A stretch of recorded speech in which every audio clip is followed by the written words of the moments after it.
I've been looking forward to this issue for a while, and I just had to do a review on it because this is a very important issue for the Absolute Universe, and I really enjoyed this one. This was a good way to end the year, and this issue made me realize how good of a year this was for comics, especially as a new reader getting into it. There's a lot of good things going on, and this is the first team up in the Absolute Universe between Absolute Wonder Woman and Absolute Batman. And this is coming right after an Absolute Batman's run. The Joker's origin just happened, and now we're dealing with this. Something that I haven't mentioned about the Absolute Universe is I really like that I guess you can call them arc. Every arc is, they tell you the name of the arc, and I really like that touch.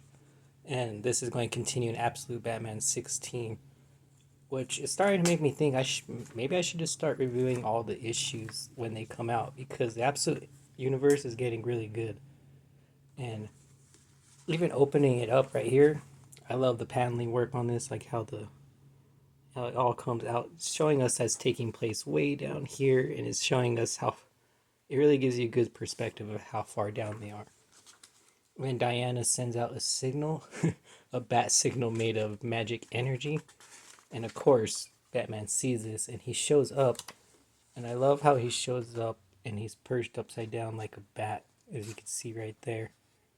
And their first meeting really does hold up. It held up to everything I was hoping for. I love how they're talking here so casual. It feels like they've known each other already for a while. I'm not sure if it's supposed to be like that since they're counterparts from the main timeline, but they just start I don't know, they just have good chemistry right from the beginning. Something I want to mention since I haven't done a review yet for this series, I was going to for the hardcover, so I haven't gotten to mention this yet. But out of all the absolute titles, I feel like they all excel in one thing. Like they all have something different about them, and which is cool. And for Absolute Wonder Woman, her series has the most incredible paneling I've seen so far. Like it's really out there. It does like a lot of these circle things, and you'll see more out as I flip through it. There's another really good paneling it does in the hardcover, volume one. I'm going to save that for that review. But I just wanted to mention that I think it's cool how like when I like it how Wonder Woman excels in the paneling, Martian Manhunter excels in its artwork, like the coloring, and Absolute Batman excels in the grittiness and the darkness look as it has for Gotham. I haven't read the other titles yet, and like Absolute Superman excels at making you feel hopeful. Well, it makes you feel like he's a beacon of hope. Like each one of them has something in their comic that you can see, and I really like going over each of these. And they're doing a detective work because she needs Bruce's help to figure something out that's going on, and she slowly explains magic to him.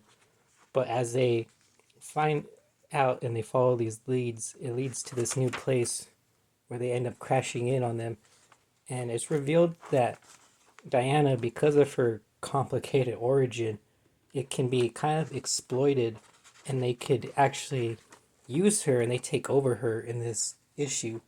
So we get a small absolute Batman versus absolute Wonder Woman fight, but she kind of she kind of dominates in that. And also, as I was talking earlier about the paneling, like you see how Absolute Wonder Woman is the only comic I've read that does this so far. It does a lot of circles and then like these little, I guess, ovals you can kind of say of the paneling, and then even like right here, look how it fits in this little Bruce right here. But yeah, she actually ends up taking off her arm because it has most of her magic in it, just to give Bruce a chance, but it's still not enough. And I like this part where Bruce actually takes his axe to hit her with it, but she ends up knocking him back, and she ends up wielding the axe towards him, and he just says fuck. Bruce actually ends up using an artifact that she gave him earlier to help snap her out of it. But I also liked how even though Bruce didn't do well in the fight, later on he actually ends up saving Diana. So I really liked that how they gave Bruce at least something, even though he didn't do well in that fight. And usually I don't show how issues end, but this ending was really good. And this is the impactful part that I'm talking about for the Absolute Universe. As they're laying here talking about everything that just happened, she tells Absolute Batman that she has a jump drive from the government that has information about you, about all of us. And then Batman says, all of us, you mean the Superman? And she says, I do, and a few more besides. And that, of course, she's talking about Absolute Flash, Absolute Green Lantern, and Martian Manhunter. So this issue is setting up that now Batman has information about them all. So it seems like the Absolute Justice League can become a thing. And this is what I like too about the end, that she hopes that one day Batman would tell her his name. And he says, I suspect you already know it. She tells him, I do, but it's not mine to take, it's yours to give. And he tells her to say it. And she says his name, Bruce. And then she wishes him that bless and protect you, Bruce, and those you love. And Bruce says, Happy holidays, Diana. What an amazing ending for this issue, and I'm glad I picked it up on Christmas Eve. Absolutely love this issue.